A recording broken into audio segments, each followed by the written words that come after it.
Hello everyone, સ્વાગત છે તમારું ચેનલમાં। આજે આપણે બનાવીશું પરફેક્ટ માપ સાથે ચાસણીની ઝંઝટ વગર કોપરા પાક। જો તમે ચેનલ પર નવા હોય અને હજુ સુધીમાં ચેનલને સબસ્ક્રાઈબ ન કરી હોય તો સબસ્ક્રાઈબ કરવાનું ના ભૂલતા।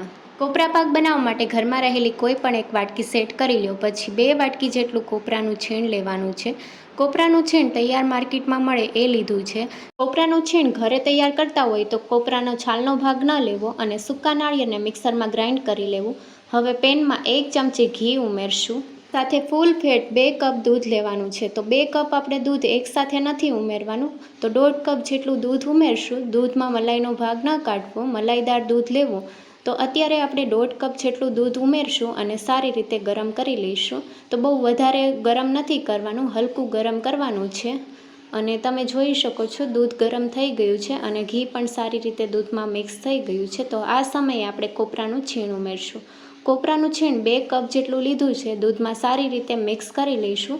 તો કોપરાનું છીણ જો વધારે ડ્રાય હોય તો દૂધ વધારે ઉમેરવું પડે છે, પણ અત્યારે આપણે 1.5 કપ દૂધમાં કોપરાના છીણને મિક્સ કરી લીધું છે અને જરૂર લાગતી નથી, તો હવે આપણે દૂધ નથી ઉમેરવાનું। કોપરાનું છીણ વધારે ડ્રાય હોય તો દૂધનું પ્રમાણ વધારે લેવું પડે છે, પણ અત્યારે જરૂર નથી એટલે હવે આપણે દૂધ નથી ઉમેરવાનું। દૂધ સાથે કોપરાના છીણને 2 થી 3 મિનિટ માટે થવા દઈશું, જેથી કોપરાનું છીણ સારી રીતે સોફ્ટ થઈ જશે।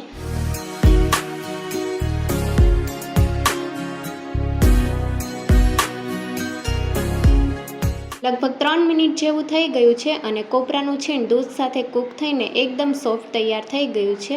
તો હવે આપણે 1 કપ ખાંડ ઉમેરશું। 2 કપ કોપરાના છીણ સાથે 1 કપ ખાંડ એકદમ પરફેક્ટ માપ છે। જો તમે ઓછું ગળ્યું ખાતા હોય તો તમે 1/4 કપ જેટલી ખાંડ ઉમેરી શકો છો, અથવા ગળ પણ તમે તમારા ટેસ્ટ મુજબ ઓછી વધારે કરી શકો છો। ખાંડને કોપરા સાથે સારી રીતે મિક્સ કરી લઈશું। ખાંડ જેમ પીગળશે એમ મિશ્રણ આપણું થોડું ઢીલું તૈયાર થશે। તો 6 થી 7 મિનિટ માટે મીડિયમ ગેસની ફ્લેમ ઉપર આપણે થવા દઈશું। મિશ્રણ એકદમ ડ્રાય થઈ જાય ત્યાં સુધી આપણે થવા દેવાનું છે। તો તમે જોઈ શકો છો પહેલાં કરતાં મિશ્રણ આપણું ઢીલું થવા લાગ્યું છે અને અત્યારે તમે જોઈ શકો છો ખાંડ બધી પીગળી ગઈ છે અને આ રીતનું મિશ્રણ એકદમ ઢીલું થઈ ગયું છે। તો આપણે મીડિયમ ગેસની ફ્લેમ ઉપર આ રીતે ચલાવતા રહેવાનું છે અને પેનની સપાટી છોડવા લાગે ત્યાં સુધી આપણે થવા દઈશું। કોપરા પાકનું મિશ્રણ થોડું ઘટ થઈ ગયું છે, તો હવે આ સમયે અડધો કપ જેટલો માવો ઉમેરશું અને મિક્સ કરી લઈશું। જો તમારી પાસે માવો ન હોય તો તમે તેની જગ્યાએ અડધો કપ મિલ્ક પાવડર ઉમેરી શકો છો અથવા મલાઈ પણ ઉમેરી શકો છો। માવો ઉમેરવાથી કોપરા પાક મોઢામાં મૂકતા પીગળી જાય તેવો તૈયાર થાય છે। માવો સારી રીતે કોપરાના છીણમાં મિક્સ કરી લઈશું અને તમે જોઈ શકો છો હજી મિશ્રણ તૈયાર થયું નથી, તો હજી આપણે થોડી વાર માટે થવા દઈશું। લગભગ 4 થી 5 મિનિટ જેવું થઈ ગયું છે અને હજી આ રીતે જોઈ શકો છો બબલ્સ આવે છે। એની સપાટી છોડવા લાગે ત્યાં સુધી થવા દઈશું। તો કોપરા પાકને આપણે 2 થી 3 મિનિટ માટે મીડિયમ ગેસની ફ્લેમ ઉપર થવા દઈશું। હવે 2 ચમચી જેટલો ફૂડ કલર ઉમેરશું। પીળા કલરને પાણી સાથે મિક્સ કરીને ટોપરા પાકમાં ઉમેરશું। જો તમારે ન ઉમેરવું હોય તો તમે સ્કીપ પણ કરી શકો છો, ટેસ્ટમાં કોઈ ફેર નથી પડતો। તો આ રીતે સારી રીતે મિક્સ કરી લઈશું અને તમે જોઈ શકો છો સારી રીતે કલર મિક્સ થઈ ગયો છે અને હવે મિશ્રણ ડ્રાય થાય ત્યાં સુધી થવા દઈશું।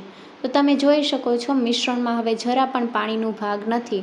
હવે ફ્લેવર માટે અડધી ચમચી એલચી પાવડર ઉમેરીને મિક્સ કરી લઈશું અને મિશ્રણ એકદમ ડ્રાય થઈ ગયું છે।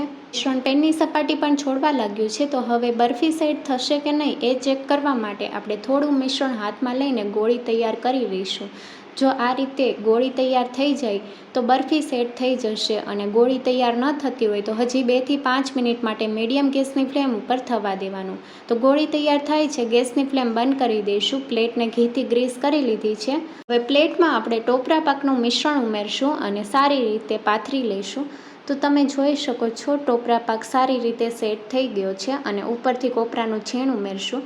તો તમારે ડ્રાયફ્રૂટ ઉમેરવા હોય તો તમે ડ્રાયફ્રૂટ પણ ઉમેરી શકો છો અથવા ચાંદીનું વરખ પણ લગાવી શકો છો।